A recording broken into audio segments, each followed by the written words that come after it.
Bank of England has slashed the economy's growth forecast and interest rates this week as it grapples with uncertainty, rising inflation, and the impact of last year's budget measures.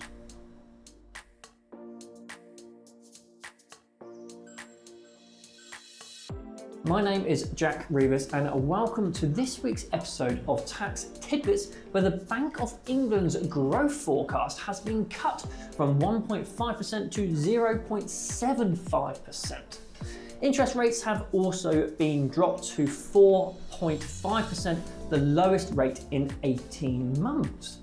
So while those on a tracker mortgage could see an average £29 a month drop in repayments, savers will not be as happy with the rate decrease.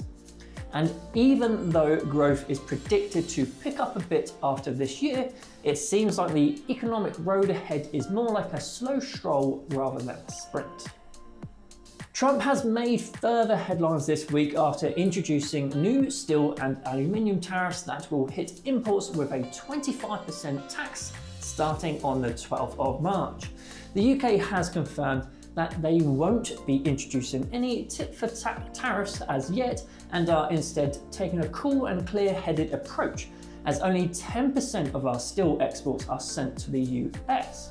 However, it seems that industry insiders and unions are urging the government to join with the EU and Canada to display a stronger response to the tariffs. So while others gear up for a tariff showdown, the UK is just sitting back, taking its time and watching the drama unfold. BP is hitting the brakes on its green energy plans after profits took a nosedive from $13.8 billion to $8.9 billion last year. Facing lower oil and gas prices and reduced income from refineries, the company is expected to ditch its big renewables target and slash its $10 billion green energy budget by up to half, because apparently saving the planet isn't as profitable as drilling for more oil. Just like Shell and Equinor, BP is doubling down on fossil fuels, which has climate activists fuming. It's like watching someone promise to quit smoking, then light up 2 cigarettes at once. Busy pubs, restaurants and cafes are feeling the squeeze as its rising costs are making it harder than ever to turn a profit, even though customer numbers remain strong. Rising energy bills, supplier price hikes and higher wages and national insurance are squeezing margins so tight that even a packed venue can end up with a shrinking bottom line. In the last 3 months last year, nearly 750 venues were closed across Britain. Industry insiders warn that with more cost increases on the horizon, the pressure is only going to intensify. A new report warns that the UK could be losing way more to tax evasion than the £5.5 billion estimated by HMRC, but the government body doesn't seem too fussed about finding out the real number.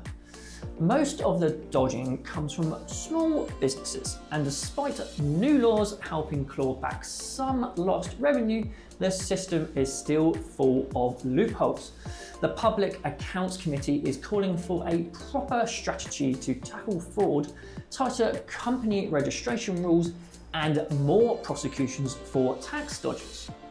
But with progress moving at a snail's pace and HMRC still sending tax bills to innocent people's homes thanks to dodgy registrations, the whole thing feels less like a crackdown and more like a polite shrug. If you enjoyed this video, hit that like button and subscribe for more of our content. See you in the next one.